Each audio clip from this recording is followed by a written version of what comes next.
Being a founder is like you wake up every day and you get punched in the face. I wake up and I get punched in the face. Why do you think there's no downside to starting a company? When you're starting a company, the value of the experience that you're accumulating is 10 times larger than being an employee. But when it really hits that combination of somebody that really cares about operating instead of actually founding, they're doing something great in the world. Diogo Mónica is a general partner at Haun Ventures and executive chairman of Anchorage Digital, the first federally chartered crypto bank in the US. He's also the president of Near Foundation. Where does this crazy fire in the belly come from? I've always been seeking discomfort. The times that I was growing the most were the hardest time, and the times that were the hardest were the ones that I had the most fun. And so I'm constantly seeking discomfort, and if I'm uncomfortable, it means that I'm learning the most. So chasing that feeling across time has been the driving force behind most of my decisions. Some VCs are assholes. That's right. Many VCs are assholes. Why? There's so many founders that come in that it's very easy for you to get to meeting late, not ask good questions, not come prepared. What's enough for you? And there's not enough. I think knowledge is infinite. I think wealth is infinite. And so we should always push forward. Are you happy? Yes. Extremely happy right now. What makes you happy? I'm doing the things that I want to at the level of quality that I want to with very few trade-offs. Have you ever tried to chill? Honestly, it sounds horrible. The view of people like going on a beach, number one, like extreme heat. You can see from my complexion, I'm very white. Next time, light needs to be a bit more orange. So what's your current take about crypto? About crypto? Well, I think DeFi will never work. Wow, unless that's so good. 69% of the people who watch this podcast have not subscribed. If you enjoy this show, if it provides value to you in one way, shape, or form, can I please ask you a little favor? Can you click that subscribe button, give this video a like, and leave a comment down below? It helps this show more than you can imagine. My goal is to bring the absolute biggest and brightest people on this channel, and the best way to get there is to have all of us rally together and build the When Shift Happens family.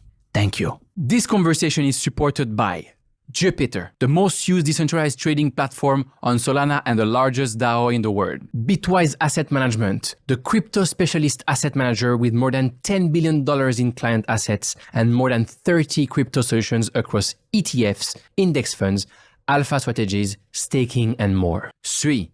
A scalable layer 1 blockchain that's fast, secure, and affordable, built by previous Facebook developers, and that delivers the benefits of Web3 with the ease of Web2. And Mental, an Ethereum layer 2 that built two products I particularly like. FBTC, which enables you to borrow and lend Bitcoin in DeFi, and METH or METH, one of the largest ETH liquid staking protocols in crypto. To support this show, please check the sponsors links in the description down below. It's very important. It's much more important than people think. It's just not all about the brain. We always say looks actually matters a lot. Oh, for sure. And I think in your life, you do have a way easier time if you're good looking. I mean, that's... Oh, sure. Like I was talking about that with Meltem. It was like, yeah, a few years ago, I was like had more weight, right, etc. But now I decided to wear makeup, etc. And like, I mean, the beauty privilege is crazy. Cool. Even more so for women. But like when you just like, I mean, they have other issues, obviously, like there are other challenges, right? But you take them less seriously, etc. I mean, they're being taken less seriously, especially in these like super big brain industries. It should not happen, but it is what it is, right? But like the I'm an LP in our fund. It's awesome. Crucible Capital. Nice, Crucible. Yeah, nice. One of the things, speaking of the beauty bubble, one of the things that I think is absolutely fascinating, that is, lately I work out just to like maintain, but there was a point where I was extremely big. I was like, 15 pounds heavier. I couldn't put my arms in. Okay. I was like super ripped. And I noticed that every time somebody met me, I just like wearing t-shirts majority of the time, their eyes would just do this like all the time. And you notice it. And so they're always looking at your biceps. And it's constant, and it was hilarious to a certain extent because you're sort of, you're self-conscious about it because are you listening to what I'm saying? And you know when they're distracted because they're like just doing this. It's just like, they look down. And that's why you're wearing the shirt. Yeah. That's why you're wearing the shirt. You're like, no.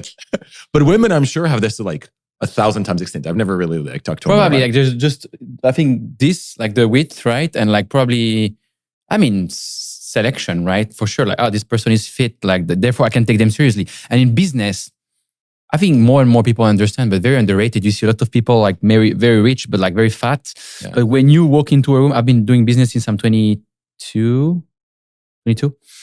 The first thing I was just like, I didn't know what the fuck I was doing, right? I was building a data company, but the first thing that these CFOs who were like 50, 60 years old were telling me was like, you're so fit. And I was like, why are they telling me that? Like, what's right? And it's aggressive. They're not fit, right? Yeah. And like, then they're like, man, I trust this person more because if he's too fit, maybe it's a bad sign for women too. Like if he's too fit, maybe like he's too self-centered and maybe he's like too many insecurities and all that stuff. But like definitely, it makes a lot of sense. I mean, clearly you're busy. And so if you're fit, there's discipline. Yeah, and if completely. there's discipline, Completely. and to me, it also speaks to aggressiveness to a certain extent, like business aggressiveness, the good side of aggressiveness. If you're working out, if you're like, the aggressiveness, so important. I arrived here a couple of days ago and I had like, through my network and 2 years doing this podcast, I have like very good people in the network who can introduce me to the right people, right? And that's how it works. If you want to get really the big dogs, I'm basically competing like almost with Trump with attention in terms of today they're all in the White House, which they're my guests, right? But I'm like, fuck, I cannot compete with that. But so you get only these warm intros and that's how it works. So when I came here, I was like, okay. You should have my co-founder on, Nathan. He's right now at the White House. Absolutely. I know he's, it's part of the list. Absolutely. I'm very keen to. So I arrived here and I'm about aggressivity, or anger, right? The last few months were really good with the podcast, everything going well and like good timing, etc. So you start to become more like, oh man, I kind of understand how this shit works. It's good, right? And I'm like, okay, I'm going to go back to the US, but from Singapore where I live, it's 20 hours flight, which this is okay, but 16 hours time difference, this is fucking brutal. And I'm not that good with jet lag. And like -8 Europe is fine, right? You just stay up longer. -16, you're like, what the fuck is going on? So I'm here and I'm here for 5 weeks and I need to smash as many podcasts as possible, but only with big people. And only with very, very credible people, because that's the idea. Like, or the podcast, how do you filter, how do you find the signal for all this noise? Because this industry is crazy noisy. So I arrive here and I'm like, yeah, it's fine. Things will work out, but then I realize I don't have a podcast lineup yet, right? Because since 3 weeks or 4 weeks, I'm pushing people to introduce me. They're like, yeah, I'm going to do it. But then they disappear, etc. Even the people who sponsor or whatever, they're so busy because themselves are big entrepreneurs, mega busy. So I arrive here and I have this moment of like panic/anger. And I'm like, for 3 days, I'm fucking angry and I'm chasing everyone and then after 3-4 days, I have 12 podcast lineup and probably 15 within a couple of days with all these big guys, right? Solana founder, Ripple founder, etc. But this is so important. Anger, literally. And for me, when I'm in the gym and the best moment is, I'm a pretty kind guy. I'm not an aggressive person, but when I'm in the gym and I'm really into it, I'm like, and when you feel really good is when someone is at the spot that you want to be and you scare them off, because you have the fucking testosterone and the anger and they can feel it. And I'm like, this is the real deal, right? So marking your territory, love it. No, but this is my territory. Don't piss me off now. And I think people respect that a lot actually. That's how you get shit done in business. For sure. I had Mert from Mert is amazing. And we're backers of his company. He's an angry dude online, right? But actually he's a super sweet dude. Oh my God. Super sweet and super smart and super chill, right?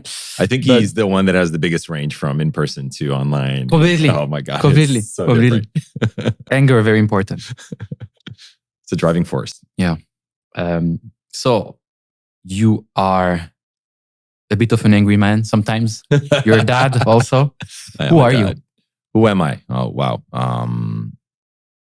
The way that I really, the thing that I like describing myself as is I'm an engineer that allocates capital. That's the current tagline for myself. I think the love, the passion for technology comes all the way from my childhood. My dad being a university professor, publishing books in network communications. So that part of me is something that's always been there. On top of that, there's a layer of security, passionate about security. I've been security all my life. So, this kind of hacker mentality of the early days, this cypherpunk manifesto, hacker manifesto, all of those things were things that have always resonated growing up. And then right now, obviously, I'm a person changing. I have 2 kids, 2 young children, 2.5 and 1-year-olds. That's new.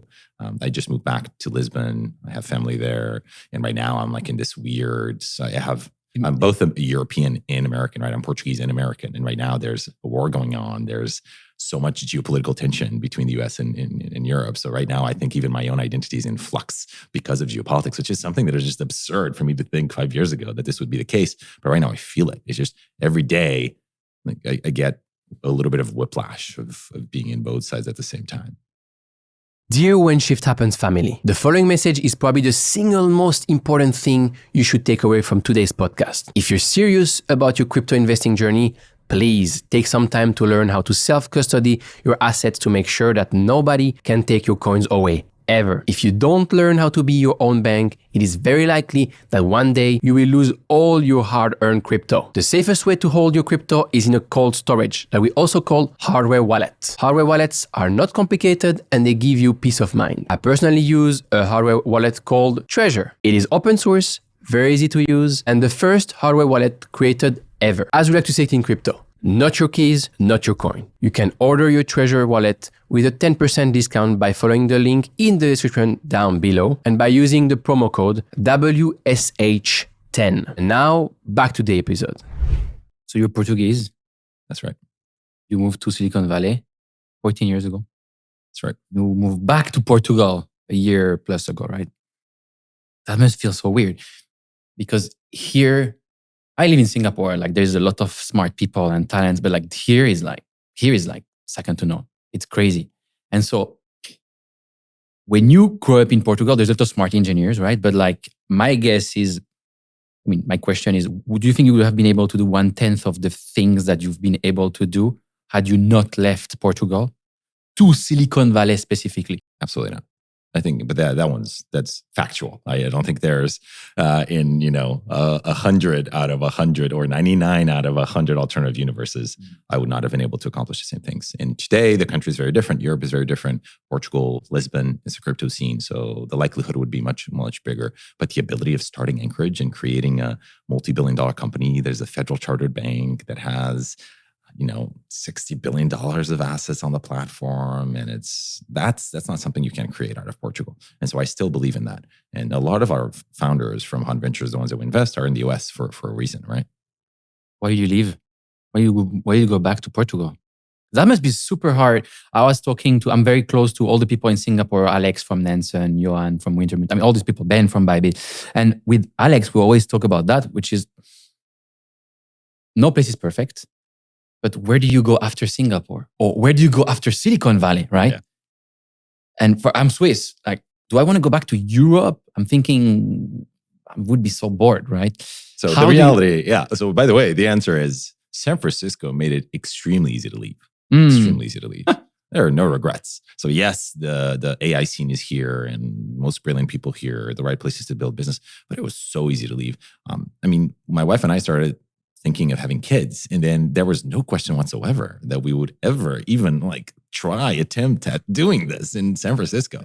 My wife was walking on the street and some random dude threw a glass bottle at her and there's a crash right next to her. There have been people following her home and telling her just straight up, I'm following you. So stuff like that just makes it extremely easy to leave. And so San Francisco specifically, but there's motivation on the other side. We didn't leave San Francisco. We just didn't think it was the appropriate place to start a family. And the reality is that her family's in New York, my family's in Portugal. When you have children, you really want this ecosystem around you. Because one of the most important things for a person who has a career, and I would say even more in most families, is the man who is taking over all these kind of financial aspect, because at some point the woman will have children and probably will want to take care of them, right? It's, I would say, our generation who moved a lot or who are moving a lot, we're thinking there's always somewhere else better, but I built my network here. I can't just leave, right? If I'm leaving now, but at some point I want to have kids. And for you, you said, it was very easy, but you can say, I'm back in Portugal, but I can fly here, but it's not the same. I feel like it's not the same, but the set of conditions during the pandemic, actually, I was not thinking ever to moving back. Maybe when I retired once, if I would ever do that, I don't actually know what the word means for people like us. But imagine a world of at some point when you're older, you want to go enjoy your Portuguese friends and you don't really want to work as hard. But I never really imagined myself leaving San Francisco. But then the pandemic happens, and so it's funny because Anchorage, pre-pandemic, we were 70 people, everybody in the Bay Area. Honestly, almost 100%. There was one dude in Madagascar, but basically everybody else was in San Francisco, not even just Bay Area. Just everybody was in San Francisco. Post-pandemic, we wake up in a world where the company our HQ is in New York. The biggest office is New York. Portugal has almost 100 people at that point. And San Francisco is no longer the center of gravity. There's people in the Bay Area, but it's less than 20% of the company at that point. So it just becomes so easy to say, hey, the center of gravity has shifted. Also, Anchorage is an institutional company. Institutions are primarily in New York, even though we have lots of clients here. So that already was shifting the center of gravity of the company. And that enabled me to think, okay, actually, we have people in Portugal, we have people in New York. New York is 7 hours away from Lisbon. San Francisco is 6 hours away from New York. And so it's the same type of middle of the distance. So is there a sacrifice? Absolutely, there's a sacrifice from being away from San Francisco.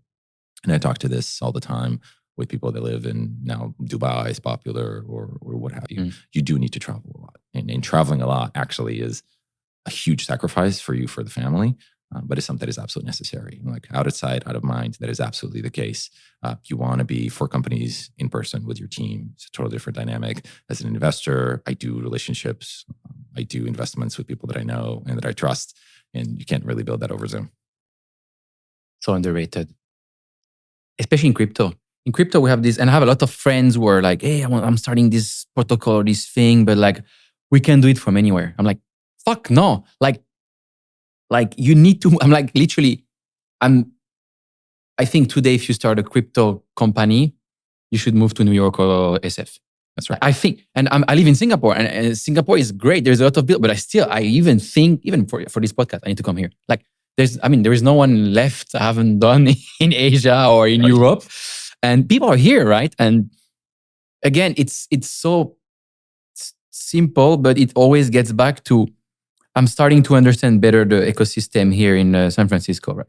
It's so small. You told me yesterday, I was with Hunter and Naval and blah, blah, blah for dinner. Everybody's friend, right? And I invest in yours, you invest in me, blah, blah, blah. And if you're not part of that, and people invest or work with people they trust and they like. End of the story. In crypto is the same. Even if crypto is on Telegram and Twitter and it's digital and like, this is the just absolute truth, right?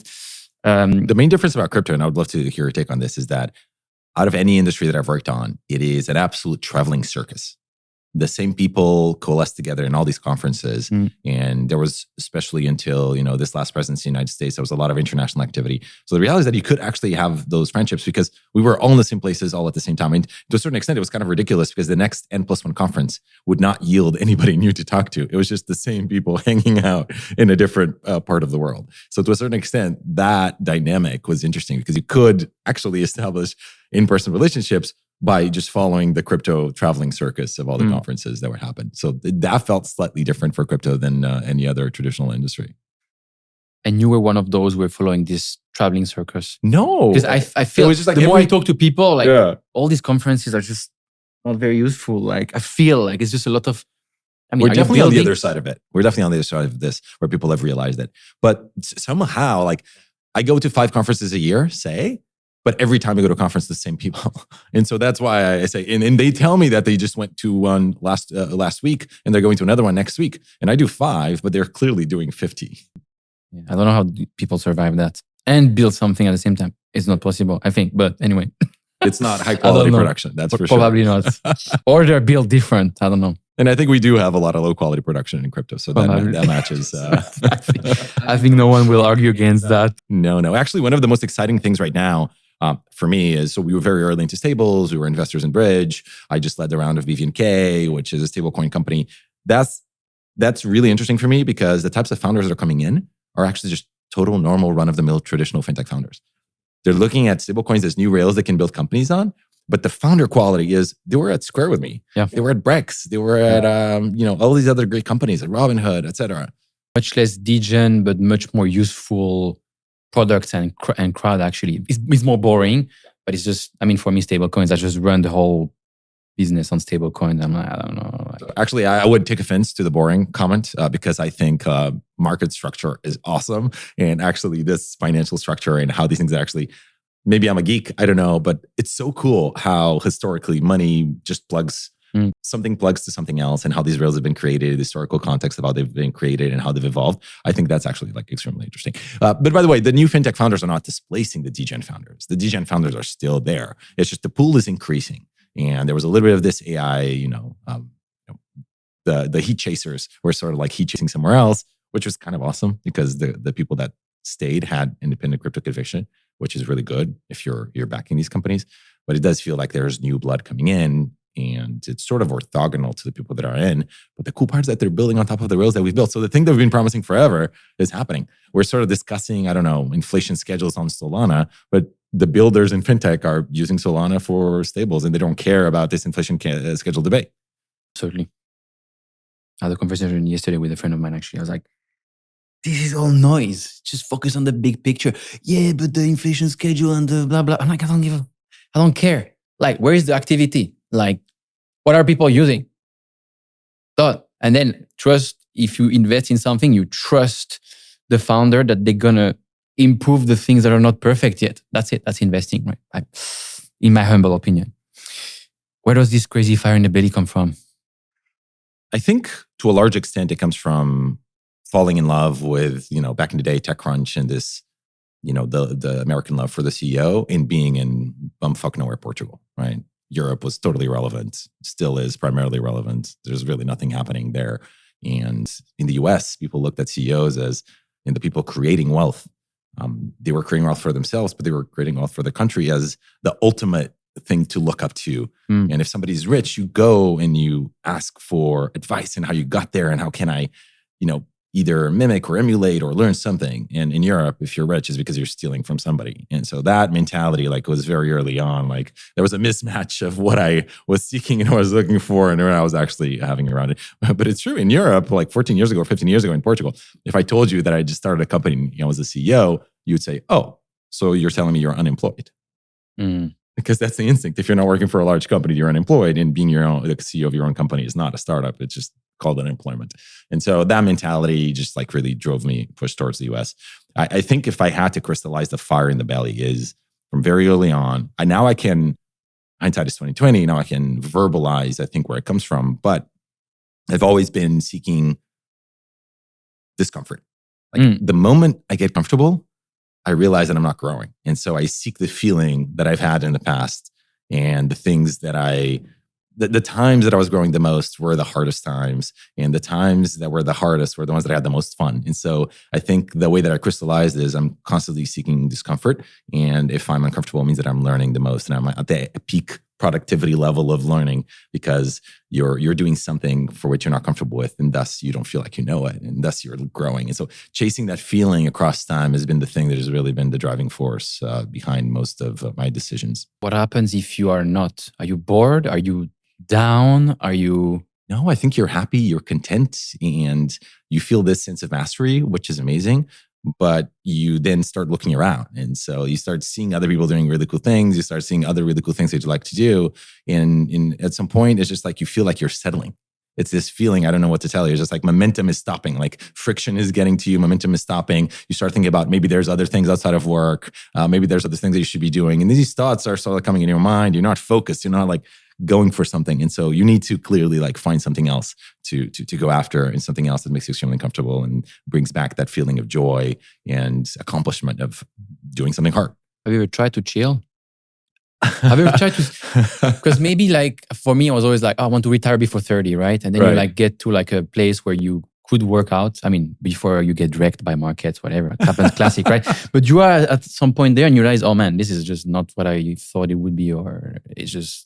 Honestly, it sounds horrible. It's the view of people going on a beach. I can think of number one, extreme heat. Being on the beach is not something that I favor in the first place. You can see from my complexion, I'm very white, and the sun doesn't necessarily agree with me. So the light. Yeah. Next time, light needs to be a bit more orange. But it doesn't sound. It sounds awful. It sounds awful. I think having a balance of actually productivity. Is the having a balance is the great thing. When people talk about retirement, that's why it bothers me so much. When people talk about retirement, because lots of people say is when I get to the other side, it's just for me, it's always been the other side of what? In those conversations, I've always I've played along, and yes, when I retire, but I don't think it has much meaning. One of the things that I've really enjoyed, and I think more recently over the past 5 years, I've sort of derived this sort of personal philosophy, but this There's this physicist called Deutsch. He wrote a book called The Beginning of Infinity. Actually, Naval was the first who originally introduced me to the book and then introduced me to David Deutsch in person. I went to Oxford to meet him, which was really cool. But Deutsch has this view of the world that is extremely interesting. In one of the things that, if you want to get philosophical and kind of like in terms of meaning of humanity, is like this pursuit of knowledge. Knowledge is infinite. We're at a beginning of a number of infinite steps of knowledge creation. And really, problems are inevitable, but all problems are soluble. And so you can solve everything with just creation of more knowledge. And so the pursuit of knowledge is this ultimate, and knowledge in its like broadest sense, when you're creating a company, you're producing knowledge, you're creating something of value. I feel like bringing society forward, building cool things, learning more, pursuit of knowledge, having humanity know more and solve the problems that it has, which invariably will create more problems, which invariably will solve that cycle. Is extremely meaningful. And whenever you say words like chill, it feels like you're just running the cycles, slower. And that bothers me. You left Portugal when you were 24? That's right. So the story is I was actually born in Monterey, California, and I went back to Portugal when I was 3 years old. I grew up, I did my academic career there, and then Square flew me out of Lisbon in 2011 when I was 24 years old. So you work with Jack Dorsey? Right, from very early on. So when I was accepted at Square, I think there was 20 people on the team. When I actually joined a few months later, the team had almost doubled. I was employee 40, which was pretty fascinating. So I came in, there was really only one person working on the security team at the time. It was absolutely tiny. And it was a really, really fun ride. What was it like to work with a guy or for a guy who built 2 mega companies, Twitter and Square, at the same time? Yeah. So at the time, he was not doing it. At the time, remember, he had been fired from Twitter. This was not a multi-billion-dollar, icon that was running 2 publicly traded companies. Absolutely not. That's not what it was until 2011. It was extremely polished, like very well dressed. None of these like beards and like extremely polished, very well dressed, soft spoken. The CEO with a chip on his shoulder. He wanted to succeed at this. He wanted to make sure that he was recognized for the work that he was doing. Do you know why? Well, he had just been fired as CEO of Twitter, so that does something to you. So I mean, and you've read the books and you've read everything that has happened around it and all the history around how Twitter got created. But it obviously was extremely hard. And so I would have felt exactly the same way, like the need to prove myself in something completely different that nobody can actually point at and say, no, he was lucky. Okay. Yeah, absolutely. He wasn't, clearly wasn't. And at Square, he was a great CEO. He was extremely different than he is today. You did see that evolution, like, the Jack Dorsey that was like starting to become more quiet in meetings and more quiet in meetings. You started seeing the whole only eating once a day, the paleo thing, and then I think it was saying ice bath super early in the morning, eating only once a day. Yeah, all those things you saw them progressively, and then the Aura ring, and then the tracking, and then it started getting like what the Jack that it is today. Tie-dye shirts and this new persona, which is extremely interesting to see. But we saw the progression. I wanted to say something, but I forgot. Well, I've learned from him a lot, by the way. He was an extremely good CEO. And right now, having started my own company and I've run my own company, I really appreciate him as a CEO much more than I did at the time. Why? You said, right? You told me the other day, I started to appreciate him as a CEO or him much more when I became myself a CEO. So let me maybe give you a story here. That was, so Square had such great moments. And one of the things that we did is at some point, we were working every Sunday because for 4 months, Starbucks was coming on the platform of Square and our platform was not ready to actually process credit cards for Starbucks. And so we really needed to rebuild infrastructure from absolute scratch, literal scratch, like new data centers, new bare metal, new machines, everything to kind of like new software stack from the ground up to be able to support the level of scale. And so for a long time, 4 months, we were working Sundays. If you're working Sundays, really you're working 7 days a week because your Friday is also your Saturday, and your Saturday is actually your Sunday. And so it's kind of like this thing of like you're not really like you're on Saturday you're working slightly less, but you're working on Sundays, and so it's kind of like this weird, awkward situation. So we were basically working every day for 4 months at least, and then it continued. I think the work culture was fantastic, and we were working hard, but we saw tons of return from that. So that was amazing. But at some point, people were complaining about, at Square, they were concerned about the unsustainability of the pace that people were working at. So especially because like the thing for me, the first thing you say, oh, we're working on Sundays. I'm like, this is incredible. How do you make your employees work 7 days a week? You're a founder, fine. Okay. But like, how do you motivate all these people who all have different motivations, and some of them is probably not. I mean, okay, you're in a startup, you need to work hard, but like, how do you do that?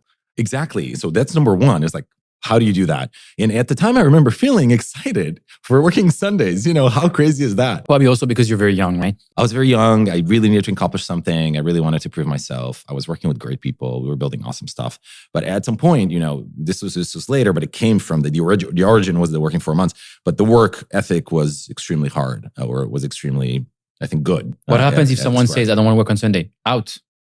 Essentially, I think in a nicer way. And people start complaining. And at some point, there was this thing that we called Town Square. So every Friday, we had this whole company meeting, and there was any question that you could ask. So you'd go out and ask Jack a question. And then people were asking about the work ethic and like how we're working so hard. So Jack at some point goes up on the stage and says something that was, it was not received well at all. And so he goes on stage in front of the whole company at Square and says, you know what? The way that I look at weekends are like mini vacations. So the reality is that every Saturday and Sunday, I act and I refresh as if it's a mini vacation. So you should look at every Saturday and Sunday as a mini vacation. And that's how you should recharge. I know you're working very hard, but if you look at it that way, then you're not going to be tired even anymore. while you're working. And so it was like it was Inception gone wrong. No, this was post the period of working Sundays. Okay, afterwards. Afterwards, but people were still concerned about the amount of work that they had and working so hard and working late. And he just comes to the whole team and is a little bit like tone deaf. At the time, I'm receiving this. I'm like, think of your weekends as mini vacations. I mean, who says this? And now the funny part is that now, 14 years later, I'm kind of like, oh crap, I don't understand I understand where he's coming from, like what was behind him trying to do and say crazy stuff like that, and where it comes from, and how hard it is to run a company, and how hard it is to get people motivated, and how hard it is to there's stuff that's going wrong, but the team really can't really share fully. We're very transparent. We're very transparent at Anchorage. We're very transparent at Square. We took a lot of the good stuff from that culture, but it's still like it's a lonely job. There's a million things that are going wrong in that moment. And then people are complaining that they're working until 7 p.m. every day. And it's sort of like, just want to tell them to fuck off. You just can't. Obviously, It's not the way to have a great culture. And so, you sort of like... This hits so hard. Fuck off. Oh my God. One thing that is so underrated, and I tell everyone who has a normal job is, especially when they try entrepreneurship, I'm like, now you understand how when you receive your freaking salary every 25th of the month or 27th or whatever the date is, it's not magic. There is some idiots behind the scenes destroying themselves, trying to create a service or a product, trying to market and sell this service and product, dealing with 1 trillion problems, selling that, and then getting paid because there's a cash flow problem. All this shit that you don't think about, but I come here and I work that many hours every day. Yeah, but input, output, this doesn't matter, right? Do you realize now when you're an entrepreneur, you realize this is 20 things that need to come together at the same time for you to be able to receive your salary on the 25th of the month, every freaking month. And if it's one day late, you're going to complain, right? And this is so underrated. And so in Jack, by the way, they did a really good job at aligning people with obviously equity, which was extremely profitable when the company went public and got all the way to $100 billion public market cap. So all the early people were extremely well compensated for their hard work. And I don't think any of them are complaining today. And so they were extremely compensated. You have to create this alignment. And he was good at creating alignment. He was good at division. He was good at rallying the troops. I liked working on Sundays somehow. This is cool. And I still do today for what it's worth. So maybe it's where we were odd ducks and he was able to get a bunch of early folks that just were really motivated to work extremely hard. So that's also a skill, filtering.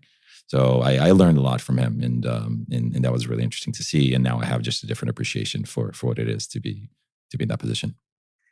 What's the key difference between a founder like Jack, Elon, Zuck, who are building companies that truly change the world, and all the other entrepreneurs who are doing great, which is already very hard? Building a profitable company is very hard, right? But who aren't changing the world at scale? What's the difference? At the end of the day, it's really hard to understand for many of these folks what's narrative and what's not narrative. And, in the Jack case, I actually have insider knowledge of who he was as a person, and like what's the persona, and what's kind of like who Jack actually was in person. We were talking a little bit about how these people on Twitter are one person, and then in real life they're like the nicest people ever. That also happens with these narratives. Like they're too much in the media. So the reality is that for many of these folks, like Elon, et cetera, the motivations are hard to introspect if you don't know them in person, if you only know them from the outside. But I would say that it is a different type of beast to go after really hard problems. Spaceships are really hard problems. For a long time in Silicon Valley, you got laughed out of the room if you wanted to raise money for a hardware startup. Or a defense startup. And now here we are in the world of hard tech. All the VCs are pivoting hard right to, we do hard tech, we do hard sciences, we do defense tech, we're investing in this energy, we're investing in all these things that were just like completely forbidden for over a decade in Silicon Valley. I do think that there's a special type of founder. I do think those things are still lower EV. Expected value is lower. It's much longer cycle, much higher chances of failing. CapEx obviously is much higher to kind of get into one of these things. So it takes a different type of founder to kind of go into something that has, it's a life's mission. And that's the reason why they do it, is like this. Usually people are more driven when they're doing these hard problems. The other ones are just participating in a capitalistic society where they have a skill set and they're building whatever the clients want to buy. And that's totally fine. That's how capitalism works. And like it finds a way. But there's missionaries and there's mercenaries, and there's a lot of mercenary founders and mercenary CEOs that they get passionate about whatever came in front of them and whatever opportunity. Then you have the true missionaries, which is they actually had the vision before they went and tried to kind of like solve the problem versus iterating on something that somebody was just willing to pay for. So they are different. Yeah. Absolutely. Built different. They're basically trying the things that are the hardest, which is why the reward is also much bigger, because the risk is much bigger. What's something that no employee can understand ever about being a founder and CEO? I think they can always start a company, and so they'll understand it. And I think that's what they should do. And one of the happiest moments is when I get to fund somebody that came from Anchorage or from some of the companies that I was at. I mean, it's such a great, like now they're going to see the journey. And in fact, I hope that the same way they have a deeper appreciation for Jack so many years later, I hope they'll have a deeper appreciation for me. Hopefully that will also happen, that people appreciate it. And that has actually happened. People have come to me after starting companies and say, Diogo, I didn't realize how hard this was. You made it look so easy in A, B, and C. And now I understand, Z, Y, and Z, whatever. I understand why I hated you. But I shouldn't have. Okay, I didn't tell you. Well, I don't know. Maybe somebody will come one day. It's like, I started a company. Actually, it's not that hard. You still suck. Totally. That might happen. And so I do think that there's a lot of the lonely job. We talk about this. The cool part about startups is that there's so much written about it and so much talked about. I do think the loneliness, the startup is already so volatile, and there's so many peaks and troughs. In crypto, it's 10x harder. And being a founder of a crypto company that is a startup, then all of a sudden it's just like 100 times harder. And so I think people understand that, like intellectually, that's happening. They just don't feel it. Like really that, look, being a founder is like you wake up every day and you get punched in the face. That's what it is. I wake up and I get punched in the face. And you really have to have an amazing team around you to kind of like have the motivation to keep going, because there's many, many days that are just dark days. You're just like, oh my God, this is what am I doing in my life? On loneliness, I mean, I have like some part on that because it's so important. The other day you told me there's no downside to starting a company. I don't understand why there's no more people who start companies. There's no downside, but there is. I mean, let's start with that. Why do you think there's no downside to starting a company? I think right now, the obvious reasons are it's very easy to fundraise, so lots of capital available. So one of the big portions why companies were so hard to start 20, 25, 30 years ago is venture capitalists wouldn't give you money until you had actual revenue in a business and product market fit. Nobody was really willing to. They exist, but there were few and far in between. Like it was very hard to kind of like raise on an idea. Right now you can raise on anything. And I mean, you see in our industry that people are raising for the stupidest ideas. It's fine. It's a capitalist at work. Some people will lose a lot of money, and hopefully like 1 in 100 of them actually yield something that is actually interesting. But capital availability makes it such that you're not really going, you can pay yourself a reasonable salary. You're not risking your own capital, your own savings. It's a lot. That's why you're saying, okay. Yeah. So it's rare that now you have somebody that's actually like digging into their savings and really like keeping a company afloat that can actually fundraise for. That's one of the big ones. So from that perspective, the risk reward just like is completely inverted. The second thing is that when you're starting a company, the value of the experience that you're accumulating is 5 times, 10 times larger than being an employee. So somebody that's been a founder for 3 years, in my eyes, has been punched in the face every day for 3 years, and they've accelerated their knowledge creation and their maturity, like, 5 times faster than any employee. And by the way, they have seen what it looks like to hire and fire and retain and grow and do all of these things. And so they also, as employees, they have an appreciation for what it is. Now, I do think that like founders generally make for poor employees because they're always looking for the next thing. And the ones that want to do multi-stage founders, or the founders that are actually done it multiple times, they're not going to stick around for a long time. But when it really hits that combination of somebody that's already started something, but really cares about operating instead of actually founding, those are the best people. So that Venn diagram are the best. They have the appreciation for how the sausage is made, and they don't want to go just leave and start their own thing. And so they're happy with like growing, and they feel like growing is that they're doing something great in the world. There's no downside to starting a company, but there are many hidden realities that no one tells you about before you start, and that are pretty brutal.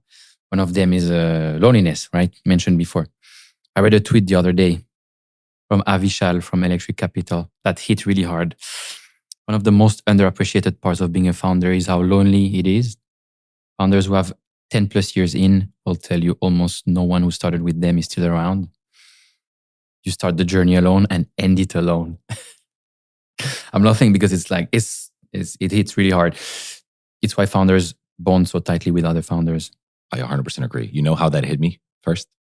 It was so brutal. So from the start of the company, we took lots of pictures. I started in my living room, and so it was like Nathan and I, and then Nathan Buzz and I, and so we started taking pictures. And every time we moved offices, we took pictures, and there was dinners and there were lunches. So the reality is that right now in this day and age, you have really good photo evidence of the growth of the company, and we put all these pictures in a shared Google Drive. And for some reason, Google at some point in one of their products started surfacing pictures from 4 years ago. And so you at some point realize that there's a picture surfaced 4 years ago, and you look at it, and 90% of the people in that picture no longer work. So it's you, it's Nathan, and nobody else is in the picture is part of the company anymore. And that is actually visually when it hits you, it's like, no, that person is gone. That person is gone. That person is gone. That person is gone. And those are the people you started the company with. Those are like the first, 10 employees, the first 50 employees, the first 100 employees. Sometimes co-founders. I mean, probably often co-founders. Yeah, that's right. It's brutal, and you can see this visually. It's not even just the feeling it, because on day to day you don't notice because you're always like solving the next N+1 problem. But when you look at the pictures, it really visually hits you. And so that's actually when I noticed this. It was like 3 years into the company.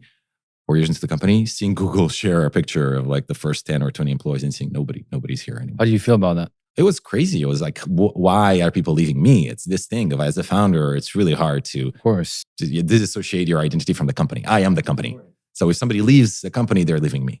And I'm sure that in many cases, people were leaving because of me, because either I was the time poor manager, or because they didn't agree with the direction of the company, or because in one of the bear markets, they didn't have crypto conviction. There's many reasons why people leave. So I'm sure that like a percentage of them is actually like your own fault, and you could have retained them. And that's actually the productive way of viewing it, is I could always retain them. What could I have done better? But still, at the end of the day, you are not the company. People leave and move on for many reasons, and not all of them are your fault. How good of a manager do you think you are? It really depends on the day that you ask. Well, I've gone better over time, which is good. I don't think I've stagnated as a manager. It depends on lots of factors. I think what I found is the way that I'm the best manager is by recruiting people that actually fit my style of management. And so the reality is that I don't try to be a manager that is a good manager across the board in all styles. Specifically, I'm a very, very poor manager for people that want participation trophies. The people that want, the medal for accomplishing like a pull request a day, or like the participation trophy, or like the little the small little things of like recognition. I mean, we celebrate our wins. We do obviously these things, but ultimately, like I think people have to really drive have to derive meaning from their own work and from their own excitement of things that their accomplishment. And these participation trophies are overused. Self-starters, basically. Yeah. You need to work with self-starters. That's what I realized with myself. Since 10 years, I'm like, I managed to keep no co-founders, all left. Probably tell something about me. Employees, like, I'm a terrible manager. I'm like, I don't have patience. I'm like, I don't understand. I understand most people just want to make money to like survive, but I don't understand how you cannot be like self-starter. So I don't want to tell you what to do. I'm like, you come here. Like, I need help. Like, if I need to sit down with you and explain you the whole thing, you're a commodity. Like, I need someone who's like smarter than me and does the thing better and comes up with, but that's not how it works. Like, I just realized that's not how it works. And by the way, it's not seniority, really. I think you can select for people from the most junior in their career on across the board, whether they're engineers or marketing people or compliance, people that are excited to do the work and have some kind of intrinsic motivation is why they're doing it. Those people, I think I'm a great manager too. I've helped them grow. I really care about where they go. I find them if they don't want to work here anymore, great opportunities and fund them. I've done it in the past. It is, I think, the people that really are looking for the participation trophies and are just like kind of like meek, and their motivation is really the title, growth. And, my friend now became a manager and I also want to become a manager. I have no patience for that and no appreciation for that. And so I'm pretty sure I'm a bad manager for that profile. On loneliness and on how not glamorous entrepreneurship is, contrary to popular beliefs from the media. I saw another tweet the other day. Antonio Martinez, who sold his company to Coinbase. It's so funny. It's so funny because it's so real, right? After the Coinbase deal closed, I popped open a bottle of champagne, drank a coffee mug of it in silence, and sat alone in the office I'd walked into almost 3 years prior. It ended more or less like it started. Don't do a startup if you can't imagine sailing a boat across an ocean alone or settling raw land alone with the absolute hell-bent motivation to get it done no matter what it takes, at whatever risk or cost. You forget that the majority of the outcomes are not successful. In this particular case, I don't know what the acquisition looks like, but that is the most brutal part of this. I was talking to someone that had been a multi-time entrepreneur and he had failed 3 times in a row. And he had spent 12 years of his life building these 3 companies, and all of them had failed. And so I've been lucky enough to have successes, but that is even more brutal, like the compounding aspect of the majority of these things fail. So true, actually. And it really hits, again, before you said there's no downside in starting a company, but when you're in your early 20s, I had the co-founder of Virtuals, right? Jensen, and he was basically saying very rationally, I went to Imperial College, then I went to BCG. In BCG, I knew, and I grew up without aircon. If you don't have aircon in Asia, you don't have money, basically. I had like 200K in debt. So I went to BCG because I can make money. And in 8 years, I can become a partner and make $1 million a year. So if I build a business within 8 years, I need to make more than $1 million a year for myself. Otherwise, it's not rational. So he went into business, didn't work, back into consulting a couple of times until like it worked out. But you really have this moment. I remember I was 23 and I'm Swiss, right?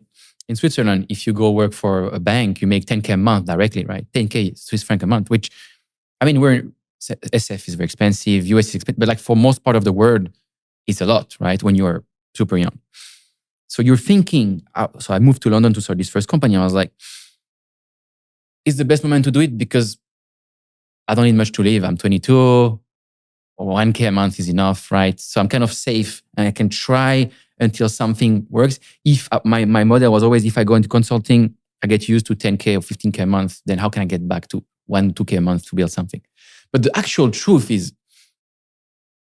if it doesn't work out, you fucking lost. You're saying, you're saying yes. You said 5 times faster, right? If you're an entrepreneur, an employee. Yes. But let's say you try something, it doesn't work out.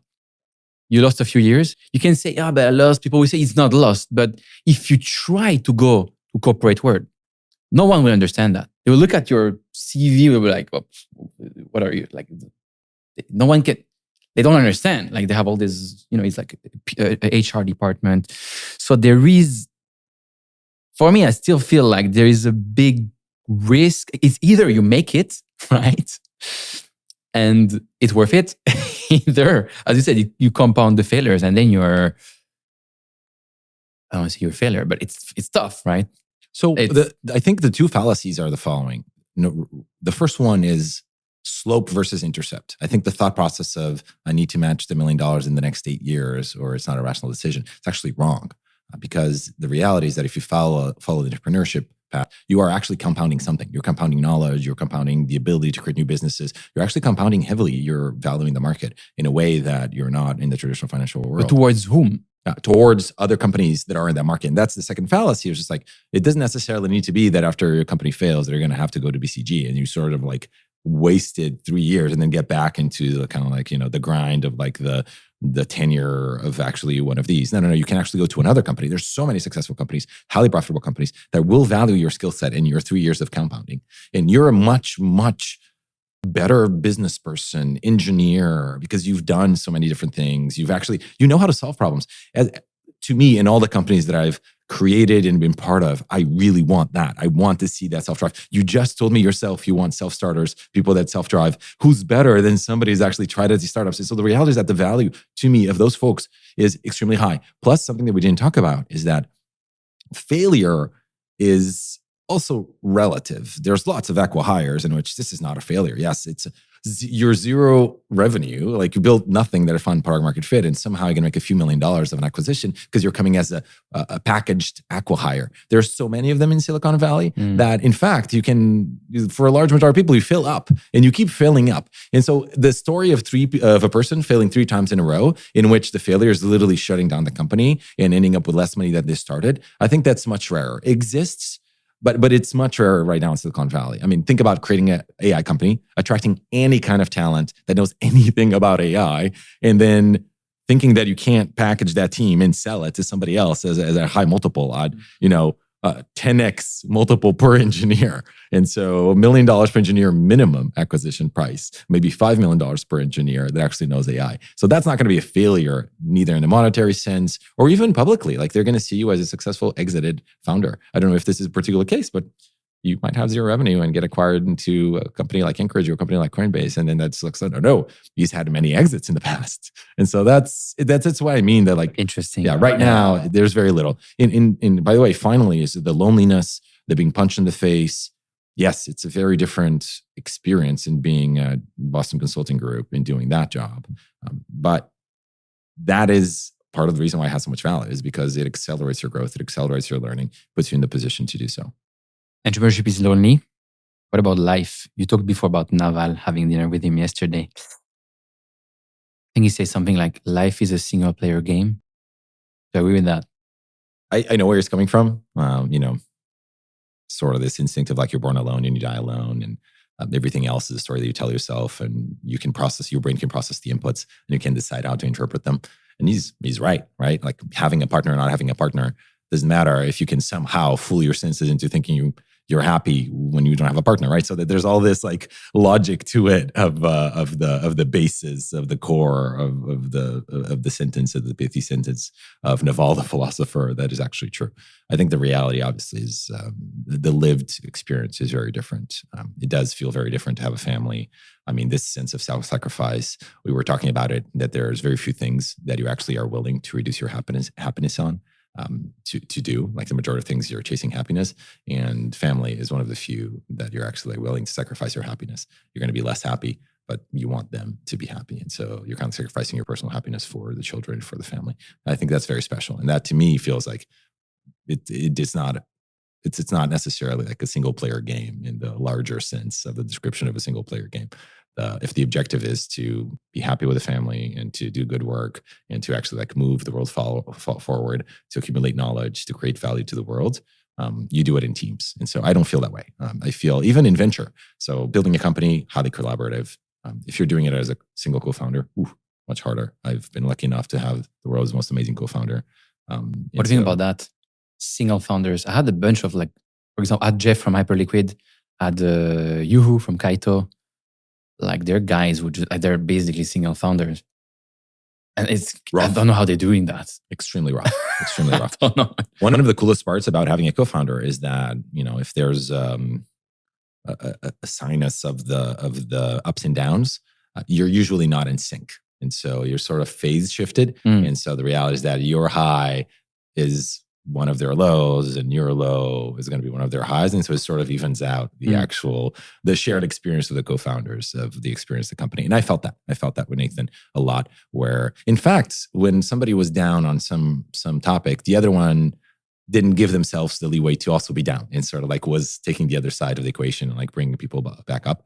So doing it solo is much, much, much harder for sure. So I think in my life, everything that I've done has never felt like a single player game.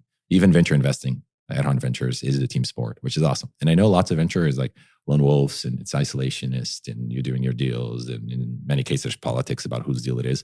I felt none of it. I think Chamath was talking about that on Social Capital. He was saying investing is a very personal thing. And he was explaining why it kind of like didn't work with like his other partners. And at the end of the day, you make your investment decision. And I think both things can be true, by the way. Like, it's very introspective. One of the coolest parts about investing is that it's very introspective. Like, what do you need yourself to get the conviction? So what is your taste? What are the things you're looking for? And but still, you're working as a team to gather those inputs, people challenging your ideas, people helping you with conviction. I do think that there's a lot to be said of having a team dynamic in which there's truth seeking. They know you, they bring out the best of you and the best decisions of you. And I do think as a team is much better than on your own. You can get into these like crazy internal loops that it's very easy to pull you out if you're from the outside, but it's very hard to get out of if you're just cycling away in your own mind. You mentioned Nathan before. You built Anchorage in 2017. Why did you take the leap? At the time, what's kind of interesting is this is not something that, we've always wanted to start a company. In fact, when we were going from... we're working together, right? Together. Yeah. So we started the same week 14 years ago at Square. And then we went from Square to Docker together. And actually, in the middle of that transition, we thought deeply about starting a company, which was a security company, key management company. Funny enough, Anchorage is sort of a key management company. So we ended up doing it. But we thought about it between Square and Docker. And we went to Docker together. And then when we were at Docker, there was this crypto fund that lost the passphrase to a $1.5 million Bitcoin wallet and offered me 20% if I could break into it. So this is actually my introduction while I'm at Docker of like very sophisticated investors who are not very sophisticated at key management. So I started doing consulting. 300K in Bitcoin for you if you manage to break the key. And the reality is that they didn't actually like lose the password. They had the seed phrase, but they had the seed phrases generated in a different software, and it had been many years ago. And so the reality is that you just needed to go and get the new version of the software and kind of like migrate the thing. So there was not even like need to brute force to do anything fancy. No, it was just sheer incompetence of, look, it's not their focus, it's not their field. And clearly there was a lot of demand. So Nathan and I, if you think about it, it's perfect founder market fit. I have a PhD in distributed systems and security. Nathan was working on anti-reverse engineering at ArcSan. At Square, we had worked with hardware security modules, building payment systems, building secure hardware, secure payments, authentication, authorization. At Docker, we're doing key management, distribution of keys, and all of this stuff really led to this perfect founder market fit of like two security engineers building what is, a security product, which is one of the world's largest crypto custodians, and that is storing private keys for these large institutions. This started because of this $1.5 million Bitcoin It started thing. because of the funds like reaching out for help with custody. They didn't know what to do. They wanted to invest in this new thing, but it was weird. It was a bearer instrument. There was no support from like the traditional players to help them custody this thing. It was not a new stock that somehow was like a new ticker on the same APIs on the NASDAQ. It was very weird. It was very prone to being lost. It was very prone to being stolen. And it was extremely awkward to talk to with their LPs. And so they needed to do something. You love 0 to 1? I love the 0 to 1 phase. Why? It's the phase that it's like the most pie in the sky. Nothing, there's no technical debt. There's no technical debt. You're building something from fresh. It's all ideas. It's all, bright-eyed, bushy tail, bright future. The first 18 months of a company are so magnificent. Hopefully you've raised around, and so you have money in the bank for the first 18 months. You're just trying to get to the next stage and the next proof point. And it's really special. Oh, no politics, really small teams. You're working together, hopefully all in person. And so this no politics thing is always... Hopefully all in person. Hopefully you're in person. Tell me more about that. I do. COVID, remote work, etc. But like, can you work remotely and build, especially at build a company that is high performing? So I think the 0 to 1 is the most important phase for you to be in person because you can't really build culture easily remote. So I do think that the first phase of the company needs to be in person. I do also think that some of the larger companies can be successful with remote. There's lots of stuff they have to build around it. I think Stripe is a good example of somebody that took remote seriously. But if you're that big of a company, now there's a lot that you can do to try to like have people be productive and still have a percentage of people be remote, even though they are also kind of like leaning towards like in office too. But when you're an early stage company, it's just starting out, the iteration cycle, speed is all you have. Speed is all you have. And if speed is all you have, then being in a room just minimizes the round trip time of any decision, round trip time of any kind of product, work product. So being in person just makes you a lot likelier to be successful. How about 1 to 100? 1 to 100, it's extremely interesting. It's just a different set of skill sets, different set of muscles. I think it's like a different workout, just a total different workout that you're doing from 1 to 100. You start hiring people that are experts at their phase, at their fields. You start having to build a hiring machine, an HR machine. Nathan and I actually interviewed every single employee at Anchorage till we got to like 300 employees, and to this day, still do it. And so it's kind of interesting that it changes the dynamic of what you're building. Like you're building an executive team now. You are building these machines that are processes that have to run when you're not there. And that's just a different thing. Running the process and building a machine that runs the process are just two different fields of work and completely different muscles. I have a question from a friend of mine. And I said, hey, I'm going to talk to Diogo. He asked, how do you go from being an employee at Square, probably a very good employee, but an employee at Square? Well, I worked on Sundays, so I think, that earned me a little bit of credit. How do you go from being an employee at Square, 24 years old, to becoming a general partner at Haun Ventures, the chairman of the Near Foundation and the co-founder and executive chairman of Anchorage, which is a unicorn, right? All at the same time, at just 38 years old. I know there's some people that fail up all the time. That's the only answer. It's basically seeing failures.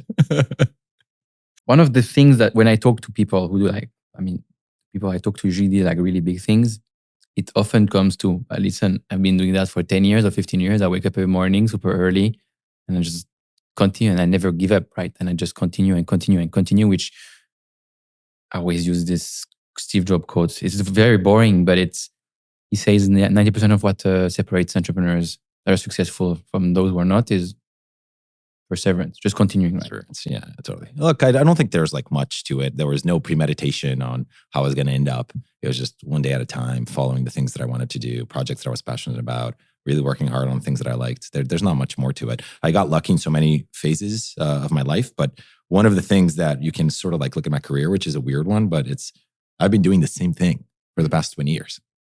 Which most people don't want to do that. They get kind of bored or tired. I want to do something else after a few years. But if you do that, you start from scratch again, right? You don't compound. That's right. And so I feel like I've been compounding on the same space for 20 years. And I've had different lenses and different projects around the same field. And the way that works is I was doing academic research in security and distributed systems as a PhD, right? And so that's distributed systems and security. That's what blockchain is. And then I go to Square to build hardware and distributed systems. Hardware, security modules, security. And I go to Docker to build key management distributed systems and security and selling security. And then I go to Anchorage to build the key management solution that holds cryptocurrencies and Bitcoin as a founder. And then I go to Haun Ventures to invest in distributed systems and security companies. So the reality is that I've really only done one thing, but I've done it as a researcher. I've done it as an operator. I've done it as a founder. And now I'm also doing it as a venture investor. And the reason why why doing it simultaneously actually helps is because it's an extremely good palate cleanser. Like you as a venture investor, you're doing one specific type of work. But if you can have, as executive chairman of Anchorage, you can still make decisions, still part of these board processes, still part of these roadmaps, have these high-level strategic discussions, still help with like landing these clients and talking to them and help the product be better. You're making real decisions. You're still an entrepreneur. It makes you better as an investor because you can actually like not lose relevance. Like investors lose relevance really quickly, even when they were founders, on the things that they're seeing. Same thing for any foundation. There's not many people that have ran these weird crypto foundations. They're very weird. They're Swiss law. They're created for all these reasons. They're crazy. They have billions of dollars on the balance sheet of these tokens. There's so many crazy decisions that need to be done, and so many decisions that are just weird that nobody has ever had these types of foundations ran before. And so that also makes me extremely valuable for founders, which then is extremely helpful to win deals and to source deals at Haun Ventures. So right now, what I feel is like I don't have 3 jobs. I only have 1. They're just like different parts of the same job, and they all help each other. So that's how I've been able to construct. And in fact, I sort of wake up and it's a dream combination of jobs, candidly. And I don't think I would have been happier if I was doing any of one of them in isolation without the other one. So they really help each other. And you can sort of switch. If you're frustrated about something, then you can go operate a little bit, or you can go help in some company portfolio, or you can go continue to invest and do the N+1 meeting. So it's great. It's such a great combination right now. I feel the energy and I see your banana smile. So I feel like the energy. Have you ever struggled with mental health? No, thankfully, I've not struggled with mental health. I think I've not even tried to kind of like go. I love when people preemptively and proactively go and talk to folks that kind of like can help them like think through and be better. Like coaches, I think all of those things are actually extremely good. The one that I've been thinking about is actually like when my relationship with my wife is amazing. So shouldn't we start doing couples therapy while it's amazing? So when things are actually bad, it doesn't tarnish. So that's the thing that we've actually been able to we've been thinking through doing. We haven't quite triggered it, but I really want to do it. How do we not ruin the good thing? That's right. How do we, basically prevention, right? It's prevention. Especially if you're working so hard, you're like, I don't want any. You don't want, right now, my life is going so well that it's sort of like, you want to maintain the momentum. And so you're sort of like, and by the way, we talked about travel. Travel is really the hardest part of my job. Travel right now is, I travel a lot. I go where entrepreneurs are. I have to do this. And with small kids, it's just like, they play on your heartstrings. And it's just extremely sad. Regarding, we'll talk about the travel and the kids later, for sure. Regarding the couple therapy, I also saw some people who built a bunch of relationship, didn't work out. And then they said, now that we're starting a new relationship, we start directly couple therapy, right? It's not smart. It's not when everything goes well or when everything goes bad. It's like, actually, we start now. So we give ourselves all the chances. Very smart too, right? Very smart too. Yeah, and I think one of the things that I've struggled with friends that have done it is that it turns out that even the person that is doing the therapy itself, it's a little bit like dating. Like there's a fit. And so if things are going wrong and you're kind of like shopping around from somebody to help you and you're going through a sequence of people that don't work immediately, you're going to give up and things are going to go bad. But if you're in a good relationship, you're actually like just shopping around for somebody that is a good person to help you. And so you're likelier to find somebody that fits the two partners. And so in that case, then you have higher chance of success. How often do you see founders burning out completely? Because you say, I don't have problems, I'm good. But you invest in founders and it's with founder burnout or even co-founder problems is not talked much, but it's very common. Extremely common. And you see it once you have like a portfolio of companies. So I have almost 150 angel investments. And obviously now at Haun Ventures, I'm doing quite a few investments. So the portfolio is actually, the sample size is big enough for you to start to see patterns and percentage-wise. Even if something happens like 5% of the time, I already have lots of reps of what those 5% look like. It's really interesting. I think the things to be said is, yes, people don't talk about it publicly because it's awkward and it's very emotional. But we sort of in Silicon Valley know how to structure these things. So let me give you an example. There was a company that I've been talking to recently, and I was helping them think through this. And one of the concerns that the CEO and founder or co-founder was thinking through is, look, I'm founding this company with these other co-founders, but I've never really worked with them in the past. I've known them, never really worked with them in the past. What should I do? How can I do this? I've had bad experiences in the past. And so all of a sudden you're kind of like, okay, look, there's mechanisms of maybe you don't do traditional like 25% cliff for your vesting. Maybe you do 6-year. Maybe you kind of like set the expectation that next fund round, everybody has to revest. Maybe you help yourself to already having this structure work such that if something goes wrong, which is high likelihood if you haven't worked with someone, it ends up not screwing the company's cap table. So there's always ways for you to just already preemptively doing it. But of course, look, when you're starting a company, it's all, it's all going to be perfect. It's all going to be amazing. Nobody really thinks it through the downsides. And it's just human relationships. It's the third biggest reason why companies failed is founder infighting. Third biggest. Yeah. I thought it was actually higher on the ranking. No. What are the first two?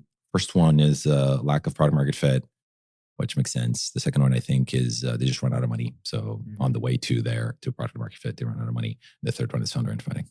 There's a trend in general. Successful entrepreneurs turn into VC. You're one of them.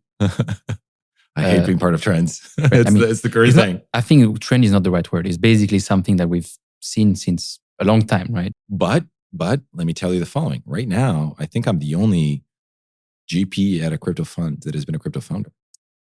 So in crypto, that's not true. So there was, Fred from Coinbase.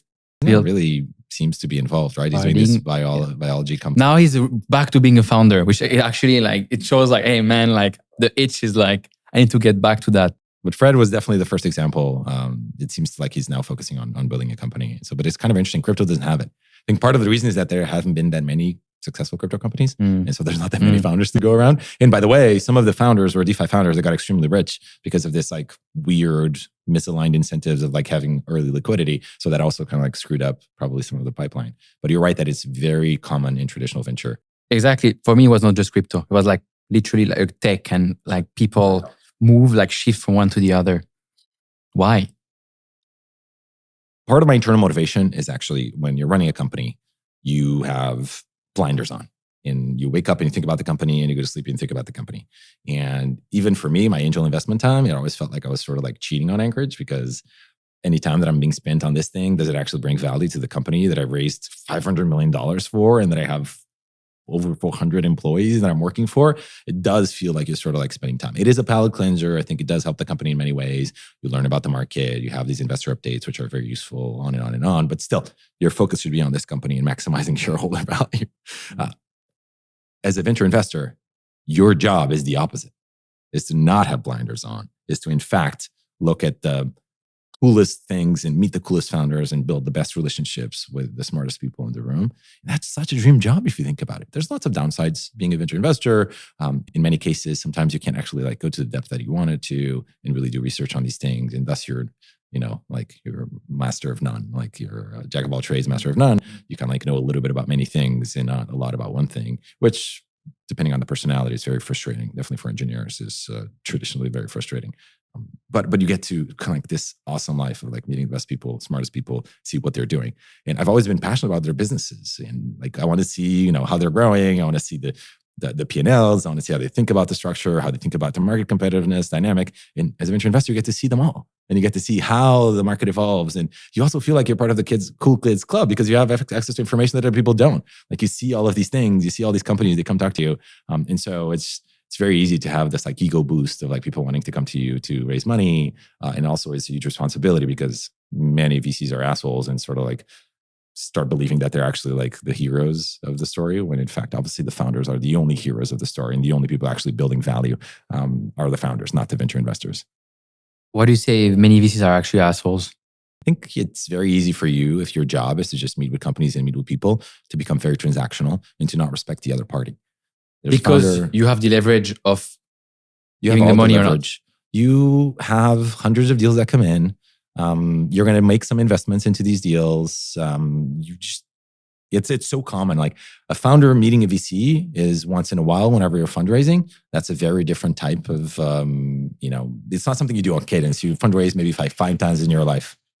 You said some VCs are assholes. That's right. Many VCs are assholes. Why? I think there's actually just the business itself is conducive to you starting treating people like numbers. There's so many founders that come in that it's very easy for you to get the meeting late, to sort of be uninteresting about the deck, not ask good questions, not come prepared. That is, to a certain extent, is respecting their time. But when you're doing hundreds of these things a year, it's extremely hard to keep. Also makes sense, right? If you want to be kind of empathetic also towards them, it's at some point, I don't even know how you filter through all this stuff. Like, that's right. So the job is not conducive to you sort of having like the highest quality human experiences, but you have to find a way of doing it. And so there's lots of things that, and then again, by the way, you have leverage. You have lots of leverage. In many cases, by the way, the VCs are chasing, and they're chasing the founders because they want allocation. And so this inverts pretty quickly in certain deals. But the large experience that people have with venture investors are people that are not going to get investment. And in that particular case, when it feels like the dynamic of the power is that the VC is default uninterested, and you're trying to convince them to be interested, it's very easy for somebody to kind of like abuse that power and like be, get there late, not respect the founder. And so it's extremely easy just because of the laws of numbers and treating things like numbers and not giving feedback and not answering back. I get it. I understand the sentiment a lot better now, but it's still a hard thing to do right.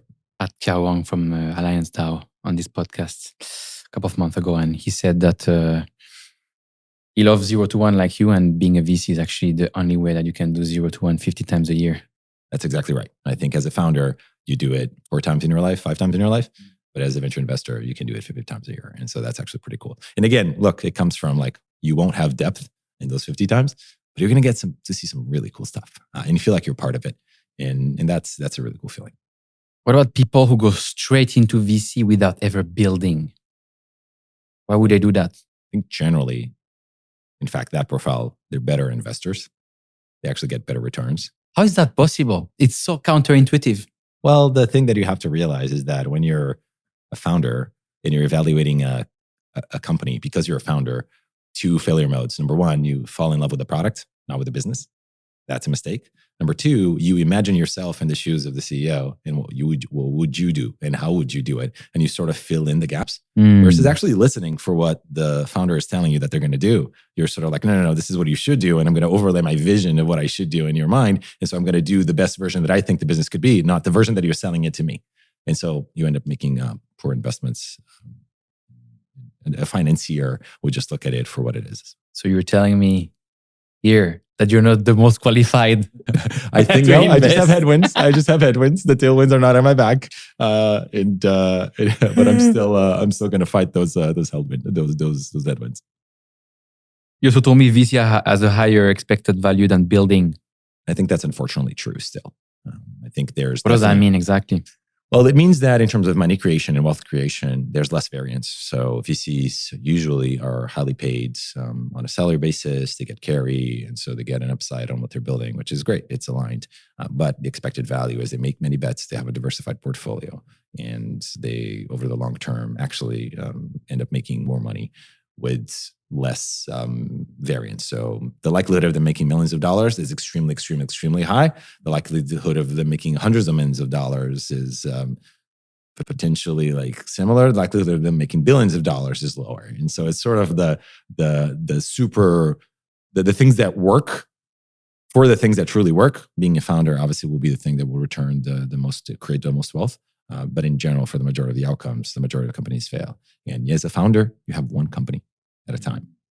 As a venture investor, you have many bets. And so that is also conducive to just tighter variance in her expected value. What are the numbers out there in terms of how many founders and how many investors, right? Because for example, like the logic would be then, except for people who are like very high risk, high reward, which is probably not many people, why would you build a business, right? And if you go, I remember going to a bunch of these conferences, crypto conferences, because we're in crypto here, 2-3 years ago. And I'm like, there's no builders here. Everybody's a VC or self-proclaimed VC, right? Oh yeah, and I'm like, how the fuck is this industry going to move forward if everybody's investing but no one is building? Yeah, so it's sampling bias, as the investors actually have the time to go to the conference and the real builders are not, they're at home building, right? And so that's actually what's happening. And maybe it's actually a negative signal if the builders are always at the conferences. That's what's happening. So look, in the US, there's like 15,000 venture investors, 20,000 venture investors. And there's way, way, way, way more companies than that and founders than that. companies that get created on a yearly basis. And by the way, we're at a local maximum of number of investors and number of venture firms. During 2021 and 2022, there was like major growth. The market was very frothy. Everybody was making money hand over fist. If the public markets were having these multiples, then it made a ton of sense for you to be an early stage investor and for you to kind of like buy these lottery tickets. And so there were lots of funds that were being created. Now the expectation is that lots of funds that raised their first fund in 2021 won't raise their second fund, or even funds that have been able to raise two funds will merge, go out of business, what have you. One of the things you told me about going into VC, right, is you talked about raising funds and actually that you can make this. If you said basically people who don't want to have accountability can go into venture and last years. Yes. Can you explain that? Right. So what's happening is that imagine a job where if you can get in the door, can get in the door, and you can convince people to hire you. You are paid a very high salary, and you're making decisions that will only really turn out to have been good decisions or not good decisions 5 to 7 years in the future. And so the reality is that there's very little accountability in the intervening period. And obviously, this is a little bit of an exaggeration, but it's roughly true. And in fact, you're not going to be accountable for the investments if you leave. And so if 5 to 7 years in, you just move to another fund, you restart the period of inaccountability where the prior funds, they know their investments were not great and know your performance was not great, but the next fund does not know that. And so now you're starting again. And now you have a period of another like 5 years to 7 year leeway. So technically, if you really want to make money and have no accountability, it's a great place for people that are actually not great to hide. Hide for many, many years. Sounds like corporate politics. Well, it's also true that you can hide at Google. And Google in a large sense for many years has been the place where you go to retire, right? And collect the paycheck and rest, invest and all those things where people go in and like work two hours a day or whatever it is. So you can definitely also hide in a corporate structure. But arguably in most companies that are not Google, that don't have like a money printing machine and really are trying to like get to results, they're better at understanding if you're doing something. And there's not going to be an employee at a startup that is going to have 5 to 7 years of doing nothing and being paid and collecting a paycheck. Maybe there are, but generally, I think VC is very prone to lack of accountability because how hard it is to have accountability. And it's only getting worse. Companies are only taking longer and longer to go public, longer and longer to actually get into their own. And so I do think at the same time, there's also some tailwinds of things getting better. AI companies seem to be having revenue earlier and faster and growing with less people. And so that's also positive in terms of exits and in terms of potential having your good companies mature faster. Why did you choose Haun Ventures, your VC? So there's 3 main reasons. So the first thing that VCs have, the large majority of them, is politics. And if you want to avoid politics, you want to work with people that you know, and you want to work with a team that is very small. Because politics come from n squared of the number of people. And so I've known Katie Haun for over 8 years. In fact, she introduced us to our first general counsel at Anchorage 8 years ago when we were starting the company. And I've known Katie and worked with her in so many capacities. For example, we were part of the A16Z portfolio. So technically that was on our portfolio, right? A16Z led our Series A back in 2017, and she joined A16Z as a GP. We were competitors, fierce competitors. She was not the one who made a decision to invest. It was Chris Dixon, and Chris Dixon was on our board. But Katie was, Chris's co-GP at the fund. And so we interacted with her in that capacity. The best capacity we interacted in was as a competitor. She was on the board of Coinbase. And obviously I was on the board of Anchorage. We were on the Libra Diem together, if you recall, the Facebook initiative. So I was on the technical steering committee. She was on the board. So we also worked there. Interesting. I mean, Sui is becoming a big partner of the podcast. And I'm doing all the founders, and I'm probably going to do David Marcus. Yes. What a great team. What a great team to talk to. We were also personal friends. I know Byron and I know her kids. She knows Molly and she knows my kids. And so we've been friends. And Haun Ventures is a client of Anchorage, of course. And so we've also worked as a client in... That's what we were saying before, right? That's right. Silicon Valley power, basically. Like it's... So we overlapped. Yeah. We overlapped in 5 to 6 different dimensions. And so known quantity, amazing. What a great federal prosecutor coming to crypto. It's a dream, right? And she has a great network. And so when she heard that I wanted to professionalize my angel investment and really start doing capital deployment with more of my time, she just jumped on the opportunity, and it's such a great match. great brands, a fund that is big enough funds to matter, $500 million early stage fund and $1 billion growth stage fund. And the team was just amazing and is amazing. And so that was a great match for me. Mentioned before you have to travel a lot, especially for this job. That's right. How does this affect your life? Well, it's really the hardest part of the job. I think partly the job always requires you to travel. I think the fact that I'm in Lisbon has a few advantages, but it has a big disadvantage, which is you're actually further. If you assume that the majority of the deals are in New York and San Francisco, then you're further. The reality is that I've actually been able to source great deals from Europe. So that's also been a little bit of an advantage. But the reality of it is I have to be on a plane to come to the US, which is where the deals that matter are. The hard part right now of the traveling is having two small kids. I guess my daughter is just over a year old, so there's not a lot of conversations going on with her at the moment. But my son is almost 4 years old. He's 3.5, and he's already having conversations with me. He asks me where I am, and so one thing that started happening is, which is really interesting, is like he asked me, "Where are you, Daddy?" I would say, I'm in San Francisco. What are you doing? I'm working, and then he would go into why. And the moment he asks why, the obvious instinct is, okay, how do I tell them what I'm doing in a way that he can relate to? And so my first instinct was to tell him, hey, Daddy's working to make money. And since the conception of money for a 3.5-year-old or 4-year-old is weird, so that we can buy toys for you.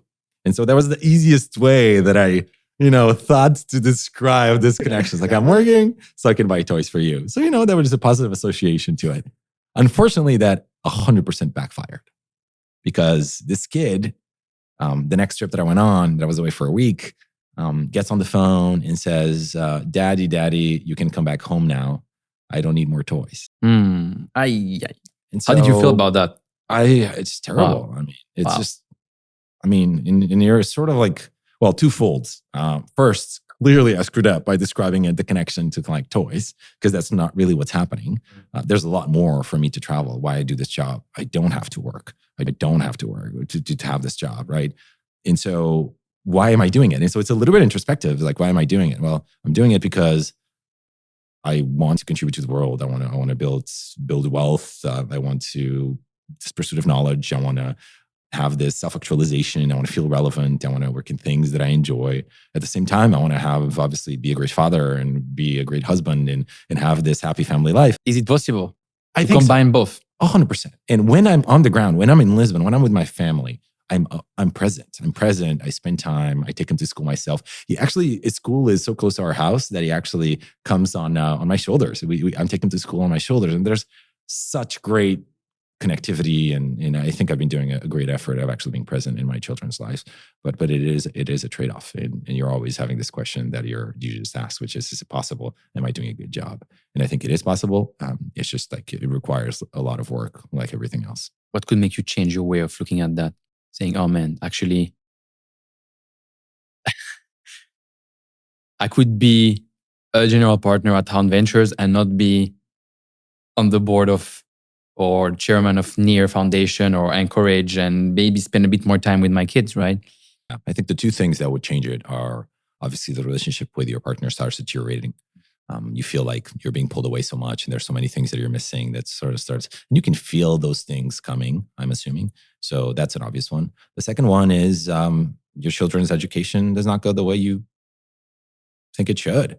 And sort of imagine a world in which they start misbehaving, or they start having like patterns of behavior that speak to maybe not a presence of a father figure or something like that. I don't know what that looks like right now, but those would be the two things. It's like your partner and your children are starting to behave in ways that you think like your presence could actually evade it. And there's lots of things that you can do to mitigate that. So one of the things that I've been trying to do is when I come to the US, we come to New York and try to come for a few months at a time and bring them along so that they're part of it. So there's always options, right? You always have options here, especially when they're small. Exactly. And move them around. And so I'm exploring all of the above. So far, it's been a great balance. Obviously, I miss them so much when I'm away. But by the way, I work all the time and there's no distractions, and it's absolutely amazing. And you're super productive on the plane, and you're super productive at the hotel, and you're super productive. You're meeting all these people, and you always say yes. Oh, do you want to come for dinner? Yes. There's no consideration of anyone else. So to a certain extent, that's kind of like your concentrated work and then concentrated family time, it's kind of cool. As mode of operation is actually pretty cool. Absolutely. Makes complete sense. What's enough for you? What is what? What is enough? There's not enough. I think knowledge is infinite, and I think wealth is wealth creation, and wealth is infinite, and so we should always push forward. Humanity is definitely not at a point where I think people should have the freedom to think that they could step back and retire to a beach or whatever it is. And so for me, I think if we think about it as money, I mean, what I already have is already enough, but there's so many cool things that I could actually use money for. For example? One of the things that I really want to do, my sister lives in Copenhagen, and she's a chemist PhD, and her husband, my brother-in-law, is also a chemist PhD, and he's a great researcher, accomplished. He's like published in like all of the big science and in chemistry research conferences, and they're great. But they live there, and part of the reason why they live there and they don't live closer to us is because obviously chemistry labs can be everywhere in the world. So one of my ambitions is actually creating a chemistry research center in Portugal, in Lisbon, with the sole purpose of being able to move my sister and my brother-in-law close to me and their kids. Because I want their kids to grow up with my kids, and I want them to be close. And I don't want to take away one of the great chemistry researchers from the world. And so how do you do this simultaneously? Have them continue to be productive for the world while living closer to you. And so this is actually a solve that can be done with money. So obviously it takes a lot of money, I don't know, $100 million to kind of like create a research center, to build a chemistry lab, to fund them for 5 years.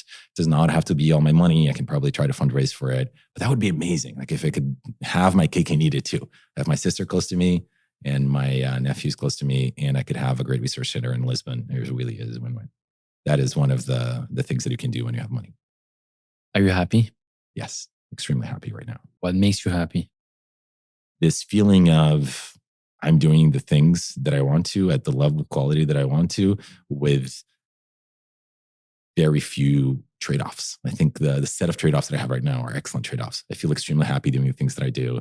I feel like I'm living my best life in the sense of like the people that I work with are awesome. My family is awesome. People are healthy. It's such a great time in my life right now. My parents are getting older, but they're getting to hang out with their grandchildren.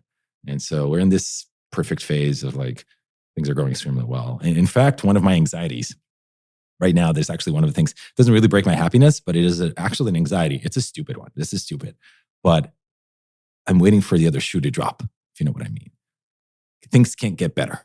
And so they can only get worse. It's sort of the current feeling. And so I'm sort of waiting, like this anxiety that I have about, which is stupid because now you're living in fear of something that hasn't happened yet. But this is a weird one, and I feel it. It's going to happen. It has to. It has to, yeah. Like one of my mentors is, he always told me like, especially as you kind of grow older, there's more shit that happens. And you learn that it's almost impossible for everything at the same time to go well.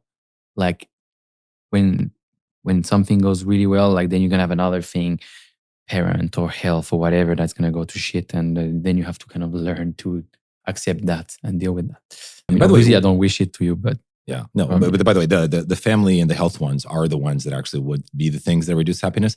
If a portfolio company or there's a problem or those things, I just expect them as part of my life. So those things don't detract from my happiness. They're just literally the thing that I want to do, solve problems and like be part of these things. And so I don't see those things, bad things happening in a portfolio company as something that detracts from my happiness. Obviously, I wish that they didn't, but that doesn't really change my happiness levels. What would change my happiness levels as you've described, health issues, God forbid, somebody passing away. Those things are going to be the hard things to face at some point. You told me the other day, I have a contrarian opinion on every topic. So let me throw a few topics so we can have some fun. I hope that I can step up to the plate. Contrarian take about the human brain. The human brain. Okay, let's see. Well, I think artificial intelligence will actually be created in a different way that is not mimicking the human brain, actually. So adjacent. I think lots of us are thinking, and lots of researchers are thinking that what they're trying to do is mimic the way that the brain is actually interconnected and all these like different lobes and all these different like prefrontal cortex and how these things actually operate. LLMs being one of the building blocks that they're connected. And I think we're going to be able to create intelligence that doesn't actually mimic the way that the brain is created. What's the result of that? The result of that is human-like interactions with something that just does not have the same traits that a human would have, if that makes sense. So kind of like extreme high, what we call intelligence, but not necessarily with instincts of self-preservation or like all of this biological stuff that we've sort of like Darwined our way into having, but just like more of a pure like intelligence entity that doesn't have a lot of the same characteristics that humans are just known to have. A contrarian take about relationships. Okay, this is an interesting one. Let me think through this. We didn't prepare any of this, so we'll. Just as a context, you told me that with your co-founder, you spent a lot of time doing that kind of exercises, right? Yeah. So in that one, it's a contrarian take. Maybe it's not as contrarian, but one of the things that we did do is we both always defended the other side of the argument. So whatever the debate is, whatever we were discussing, one of us would instinctively veer towards defending the other side of the argument. And by the way, that's you're talking about your co-founder here, not your wife, right? Yes, correct. Right, okay, correct. With my wife, that would be extremely unproductive. Let's put it this way. That would be extremely interesting. That would be. So what does that mean? Do you give in a lot? No. But that relationship is obviously like can't be like that relationship can be as rational as a co-founder relationship. Co-founder relationship is we're friends, but is to a large extent a business relationship, and business relationships are based on rationality and different things than just a husband and wife relationship, which is based on a lot of different things. And being right is not one of them. Being right is seldom the important thing. But for my co-founder, like this instinct of like this has been interesting. I think actually as a self-discovery has been really interesting. We've always defended different sides of the argument. And I've noticed that sometimes I started defending a side that I didn't believe in. And through my own arguments, I ended up changing my mind. And that has been a fascinating outcome of like this, like what weight to actually put in my opinions. And I started having this instinctive notion of how hard is it for me to like change my mind on this topic. It's been a really interesting one. Yeah, I think that's a key trait of intelligence, actually. Being able to absorb. A lot of people will think, oh no, if you're smart, like, or you're very intelligent, you need to understand everything directly. No, it's actually like, if I have more context, I can change my mind actually a lot. So there's two things. One is, I don't know, right? If you say, I don't know, actually you can show that you're very intelligent or smart. And the other one is, hey, there is some new information here that I didn't take into account. I just changed my mind. That's it. So the interesting thing here though, is that when somebody gives you a convincing argument, you can internalize you changing your mind at the moment. But what sometimes happened actually was I changed my own mind. I already had all the arguments because if I didn't, how could I make them? So I was actually in an active debate. In the process of active debating constantly made you surface arguments in a way that I don't know if what was happening was that you had received information and hadn't incorporated. And within the debate, you're incorporating this new information, so your mind changes. Or if there's some other process by which your position was shaky, the other position was shaky, and then these new arguments are coming to light, are sort of like going through your brain and just start making more sense. And so we now have more affinity towards this argument. And it was just shaky to begin with. But I don't know, like the interesting part for me was not somebody gave me a very convincing argument and I just took that opinion. No, it's been like, my own arguments that are in my head that I'm making end up changing my mind from one to the other, which is kind of an interesting one. So do you have a contrarian take about relationships? About relationships, I don't know if I have a contrarian take here. Actually, I'm probably pretty vanilla on that one. A contrarian take about entrepreneurship.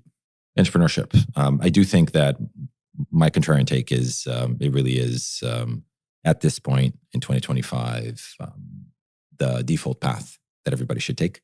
And there's very little downside and there's very little risk. It is primarily upside. And I think it accelerates people's careers and people's progression.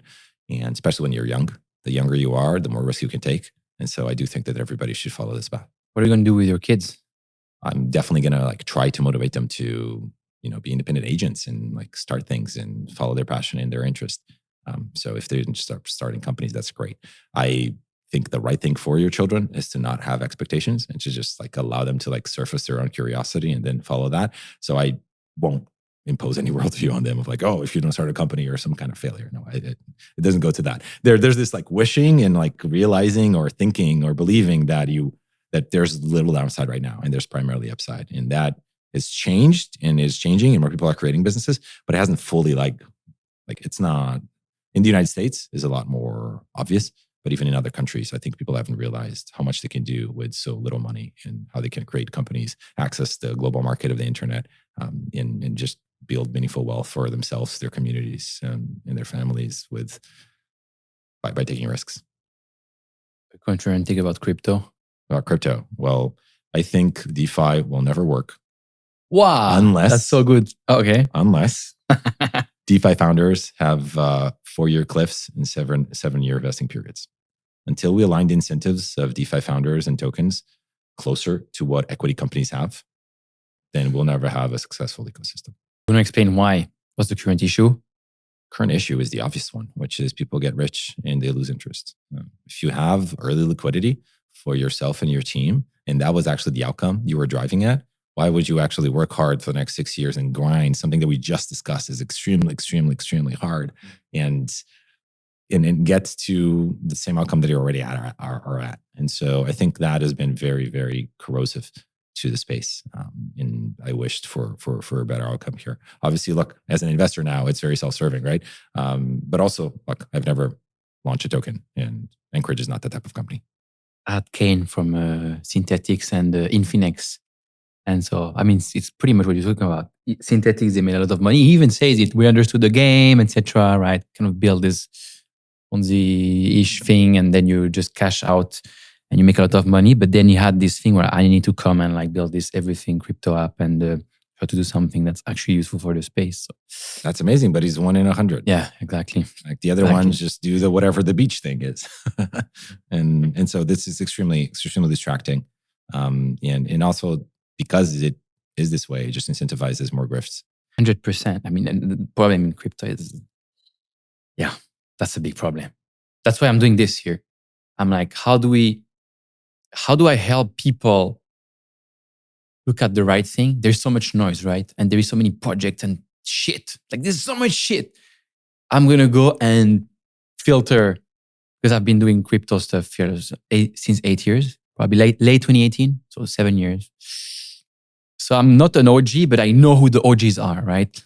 Like, hey, I mean, for me, ultimate goals like Antonopoulos, Wences, Brian from Coinbase, these are Fred, these guys who are like and there is Polychain, Olaf, like that, they're not really out there anymore, or some of them never really been, but like you want to try at least to show the world, hey, look, these are the people that you should listen to and focus on, and because these are the real ones, right? Out of all the shit out there that you're just spending too much time putting your attention on. So absolutely, it's so weird, this industry. Well, it just makes sense, Since this internet has this major advantage, which is free and instant dissemination of information, and that's fantastic. But it's also terrible because you can disseminate any information out there for free. And so, what's your biggest prediction for the next 12 months? Predictions.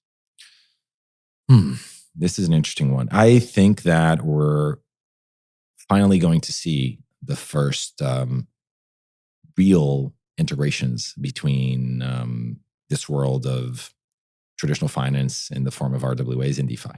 So a much better we have played with things at the edges, but something that is actually a security or something that actually has utility value, but is traded and participates freely in the DeFi ecosystem. We've never had this. And I do think in the next 12 months, all the pieces are in place. All these people are racing at it. And so maybe that starts as the first crypto on-chain IPO in the next 12 months. I think that would be a fantastic outcome. What does that look like? It looks like you do... Because I read about Coinbase saying, hey, we want to put the coin on chain. The first on-chain IPO. first on-chain IPO. So there's an underwriting process. The token is issued on-chain. It has the actual same rough rights as a traditional security token would be, but it was fully an on-chain process. It at no point got to get traded in the traditional exchanges and get like ran through the process through the traditional underwriters. I think that would be really cool. Amazing. Thank you so much for doing this, Diogo. Thank you for having me. That was a pretty mind-blowing conversation. So good. Thanks for having me.